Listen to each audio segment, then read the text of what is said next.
ജിദ്ദയിലെ മഖ്ബറത്തു ഹവ്വാ എന്ന് പറയുന്ന ഹവ്വാബിയുടെ ഖബറുകളാണ്. നമ്മളൊക്കെ ചെറുപ്പത്തിലെ കേട്ട് പരിചയമുണ്ട്. നമ്മളൊക്കെ ആദമിന്റെയും ഹവ്വാവിന്റെ സന്തതികളാണ്.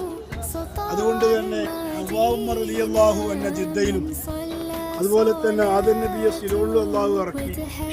അവർ കണ്ടുമുട്ടിയ അറഫയിൽ ഒരുമിച്ച് കൂടി.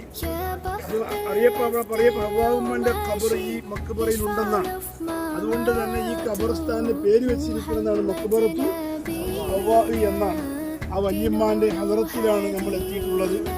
അള്ളാഹു തആല വല്യമ്മാന്റെ നല്ല മക്കളെ കൂട്ടത്തിൽ അള്ളാഹു ഉൾപ്പെടുത്തുമാറാകട്ടെ. അപ്പൊ അങ്ങനെ ഹവ്വാന്റെ ഖബറുണ്ടെന്ന് പറഞ്ഞു കേട്ട പ്രകാരം ജിദ്ദയിലാണ്. ജിദ്ദന്റെ പേര് തന്നെ ജിദ്ദത്തി എന്ന വല്യമ്മ എന്നാണ്.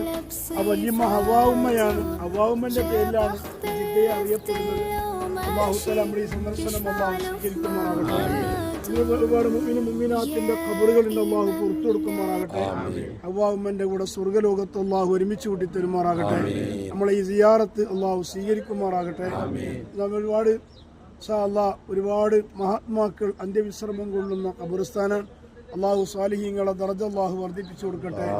അല്ലാഹുമ്മ ഗ്ഫിർ ലിൽ മുഅ്മിനീന വൽ മുഅ്മിനാത്ത് അൽ മുസ്ലിമീന വൽ മുസ്ലിമാത്ത് അൽ അഹ്യാഇ മിൻഹും വൽ അംവാത് ആമീൻ ബിറഹ്മതിക യാ അർഹമർ റഹീമീൻ. അസ്സലാമു അലൈക്കും.